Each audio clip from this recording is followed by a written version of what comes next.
Hello दोस्तों नमस्कार welcome back and in this lecture we will discuss about the gel electrophoresis of tool and टेक्नोलॉजिया।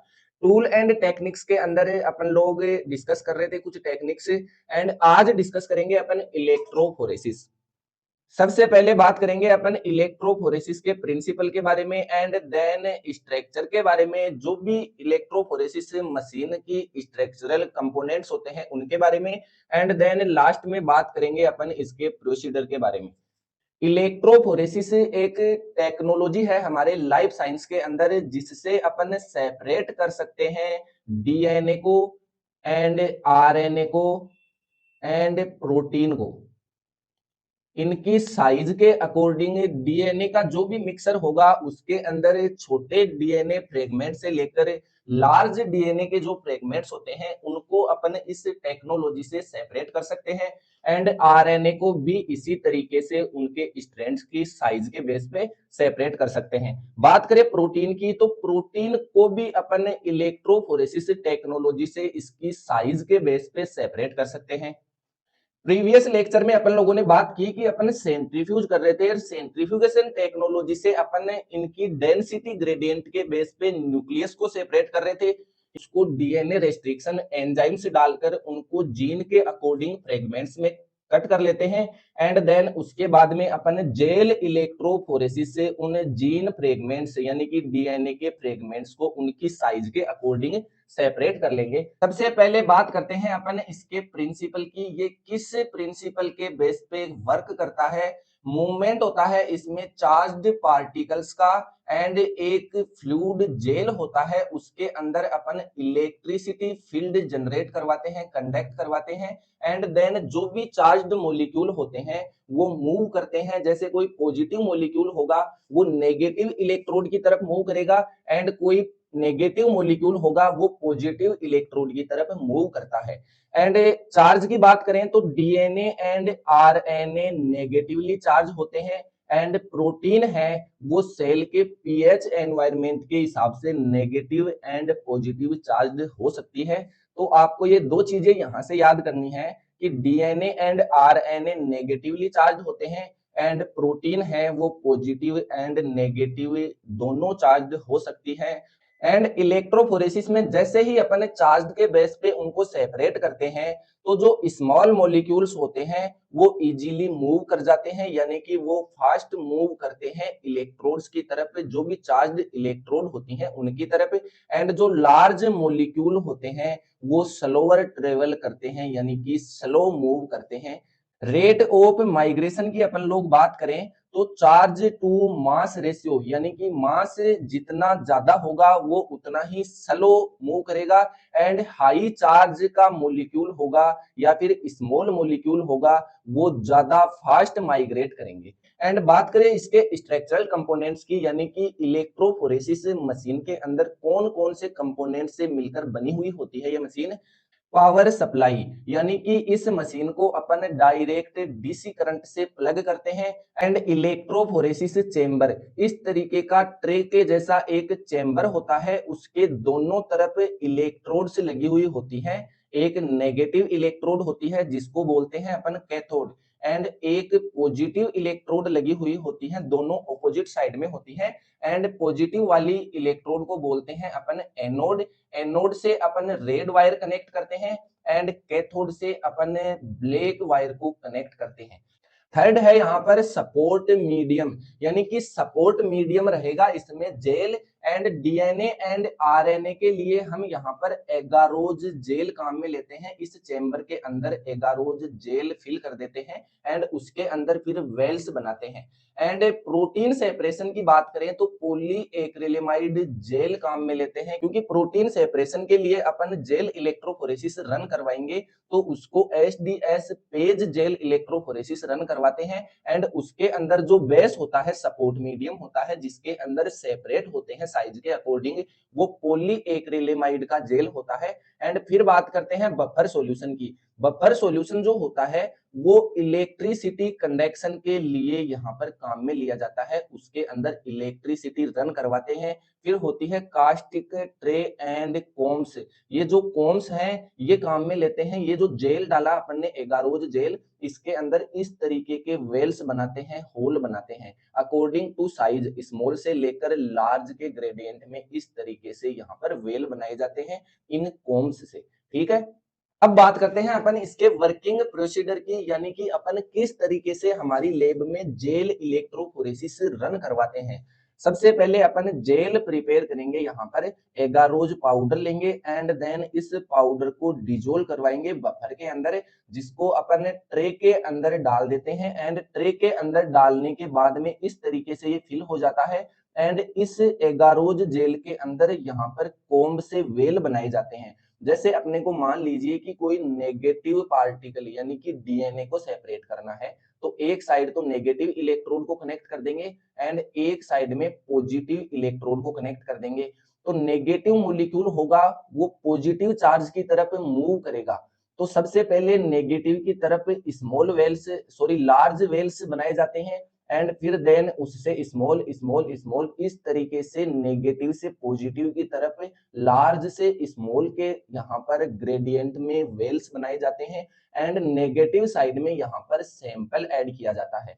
तो जैसे ही यहाँ पर इलेक्ट्रिसिटी प्लग करेंगे अपन, तो जितने भी डीएनए एंड आरएनए के नेगेटिव मॉलिक्यूल्स हैं यहाँ पर, वो सबसे स्मॉल मॉलिक्यूल होंगे, वो जल्दी से मूव करेंगे पॉजिटिव साइड में इस तरीके से। तो जो भी स्मॉल मॉलिक्यूल्स होंगे वो सबसे लास्ट में पॉजिटिव की तरफ मूव कर जाएंगे एंड देन जैसे ही उनसे लार्ज फ्रेगमेंट्स होंगे डीएनए के, वो इस तरीके से यहाँ पर सेपरेट हो जाएंगे, यानी कि नेगेटिव साइड में सबसे लार्ज यहाँ पर स्टैंड रहेगा डीएनए का एंड पॉजिटिव साइड में सबसे स्मॉल फ्रेगमेंट होता है वो जल्दी मूव कर जाता है, या फिर जिसके ऊपर ज्यादा चार्ज होता है, ज्यादा नेगेटिव होता है, वो जल्दी से पॉजिटिव साइड में मूव कर जाता है। ऐसे ही अगर किसी पॉजिटिव मॉलिक्यूल को सेपरेट करते हैं तो उसको पॉजिटिव एनवायरनमेंट की तरफ वो वाला सैंपल ऐड करते हैं एंड देन वो मूव करता है पॉजिटिव से नेगेटिव तरफ। ठीक है, नेगेटिव साइड की तरफ जैसे ही मूव करेगा तो सबसे स्मॉल मॉलिक्यूल होगा वो जल्दी मूव करेगा एंड देन सबसे लार्ज फ्रेगमेंट होगा वो वहीं पॉजिटिव की तरफ जो लार्ज वेल्स हैं उनमें रह जाएगा। इस तरीके से सेपरेशन किया जाता है। फिर क्या करते हैं अपन, जेल प्रिपेयर कर लिया, फिर सैंपल लोड करते हैं, कोम से वेल बना लिए, कोम को रिमूव कर दिया एंड देन सैंपल लोड करेंगे डीएनए सैंपल्स जिसके अंदर डीएनए के फ्रेगमेंट्स हैं एंड उनके साथ में एक डाई से ट्रीटमेंट करते हैं उस डीएनए के फ्रेगमेंट्स को, जो सेपरेशन के बाद में वो डाई फ्लोरोसेंट एमिट करेगी, तो अपने को पता चल जाएगा कि यहाँ पर डीएनए के फ्रेगमेंट्स है। फिर क्या करते हैं, रनिंग। रनिंग का मतलब है कि इस जेल इलेक्ट्रोफोरेसिस को पावर सप्लाई देते हैं, यानी कि इलेक्ट्रिसिटी से प्लग करते हैं। जैसे ही यहाँ पर प्लग करेंगे तो मान लीजिए इस तरफ पॉजिटिव है एंड इस तरफ नेगेटिव इलेक्ट्रोड है, तो यहाँ पर सैंपल लोड कर दिया अपन लोगों ने।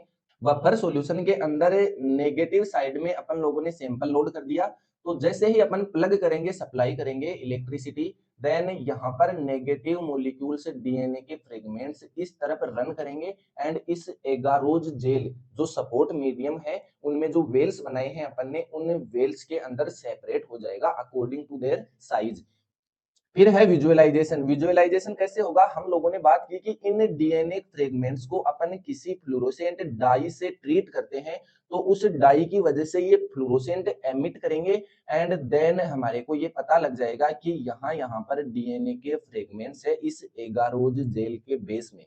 इस तरीके से अपन इसको रन करवाते हैं इलेक्ट्रोफोरेसिस को लैब के अंदर एंड देन उसको वहां से सेपरेट कर लेते हैं। इसके एप्लीकेशंस यानी कि कहां पर अपने को जेल इलेक्ट्रोफोरेसिस रन करवाने की जरूरत होती है, जहां जहां पर अपने को डीएनए चाहिए होगा या फिर प्रोटीन के फ्रेगमेंट चाहिए होंगे, वहां वहां पर अपन जेल इलेक्ट्रोफोरेसिस रन करवाएंगे। जैसे डीएनए फिंगरप्रिंटिंग। अब डीएनए फिंगरप्रिंटिंग के लिए डीएनए क्यों चाहिए, मान लीजिए किसी क्रिमिनल साइट से पुलिस को डीएनए का कोई फ्रेगमेंट मिला जो क्रिमिनल का है, फिर उस डीएनए को मैच करवाएंगे अलग अलग पर्सन से, जो क्रिमिनल होगा उससे वो डीएनए मैच कर जाएगा। तो जेल इलेक्ट्रोफोरेसिस के अंदर क्या किया अपन लोगों ने, यहाँ पर A B C and D 4 लोगों के इलेक्ट्रोफोरेसिस रन करवाया एंड देन उनके डीएनए फ्रेगमेंट्स को सेपरेट किया एंड सेपरेट करके फ्लोरोसेंट डाई से विजुअलाइज करके यूवी लाइट से उनको सेपरेट कर लिया। अब उनको मैच करवाएंगे, जैसे एक का कोई फ्रेगमेंट है, सभी फ्रेगमेंट से इस डीएनए फ्रेगमेंट को मैच करवाएंगे। अगर ये मैच नहीं हुआ तो बी पर्सन से मैच करवाएंगे, यहाँ पर भी मैच नहीं हुआ तो सी पर्सन से मैच करवाएंगे। जिसके भी डीएनए सीक्वेंस में इस क्रिमिनल साइट पर जो डीएनए मिला है उससे यहाँ पर मैच करेगी सीक्वेंस, वही क्रिमिनल होगा। यानी कि डीएनए फिंगरप्रिंटिंग के अंदर अपने को डीएनए के फ्रेगमेंट्स सेपरेट करने की रिक्वायरमेंट होती है। And then medical diagnose. Medical diagnose में क्या होता है, किसी भी बैक्टीरिया से या फिर वायरस से कोई डिजीज फैल रहा है तो उस डिजीज के लिए सबसे पहले उस वायरस की या फिर उस बैक्टीरिया की जेनेटिक इंफॉर्मेशन निकालनी होगी अपने को, उसके वहां पर सीक्वेंस देखना होगा एंड उस डीएनए की सीक्वेंस निकालकर उसका अपन वैक्सीन बनाएंगे एंड देन अपन इसको मेडिकल डायग्नोस के अंदर भी काम में लेते हैं। फिर है प्यूरिफिकेशन। प्यूरिफिकेशन का मतलब है कि हमारे को कहीं पर किसी डीएनए को रन करवाना है पीसीआर के अंदर एंड उसकी मल्टीपल कॉपीज बनानी है एंड देन पीसीआर में रन करवाकर उसकी बहुत सारी कॉपीज को अपन लैब में सेपरेट करके रख सकते हैं। फिर है प्रोटीन एनालिसिस। प्रोटीन एनालिसिस के अंदर अपने को बहुत सारी प्रोटीन की अगर स्टडी करनी है, एनालाइज करना है, तो उसके लिए अपने को प्रोटीन को सेपरेट करना होगा और सेपरेट करेंगे अपन इलेक्ट्रोफोरेसिस से एंड उसके लिए अपन एचडीएस पेज इलेक्ट्रोफोरेसिस काम में लेंगे। हम लोगों ने बात की कि डीएनए एंड आरएनए के लिए तो अपन लोगों ने एगारोज जेल काम में लिया, ठीक है। एंड प्रोटीन सेपरेशन के लिए अपन एगारोज जेल काम में ना लेकर पॉलीएक्रिलेमाइड जेल काम में लेंगे एंड एचडीएस पेज के ऊपर उस प्रोटीन के फ्रेगमेंट्स को सेपरेट कर लेंगे। ये थे इसके एप्लीकेशंस एंड ये है जेल इलेक्ट्रोफोरेसिस की समरी टेबल। इस लेक्चर का सारांश, एग्जाम टाइम में आप लोग इस टेबल से जेल इलेक्ट्रोफोरेसिस से विद इन 1 मिनट से भी कम टाइम में रिवाइज कर सकते हैं। जैसे डीएनए की बात करें तो डीएनए नेगेटिवली चार्ज होते हैं एंड ये पॉजिटिव एनोड पॉजिटिव इलेक्ट्रोड की तरफ मूव करेंगे एंड एगारोज जेल काम में लेते हैं अपन डीएनए एंड आरएनए के लिए। पॉलीएक्रिलेमाइड जेल काम में लेते हैं अपन प्रोटीन सेपरेशन के लिए, एचडीएस इलेक्ट्रोफोरेसिस रन करवाएंगे वहां पर एंड डीएनए एंड आरएनए को विजुअलाइज करने के लिए अपन किसी भी फ्लोरोसेंट डाई से उनको ट्रीट कर देंगे, फिर अपन उसको यूवी लाइट के अंदर विजुअलाइज कर सकते हैं। एंड बफर सॉल्यूशन की बात करें तो बफर सॉल्यूशन काम में आता है conduct of electricity and pH को मेंटेन करने के लिए। ये था हमारा जेल इलेक्ट्रोफोरेसिस। अगर किसी को समझ में नहीं आया तो आप लोग कमेंट कर दीजिए, मैं नेक्स्ट लेक्चर में दोबारा इसको रिवाइज कर दूंगा एंड मिलते हैं नेक्स्ट लेक्चर के अंदर। तब तक के लिए धन्यवाद, थैंक यू सो मच।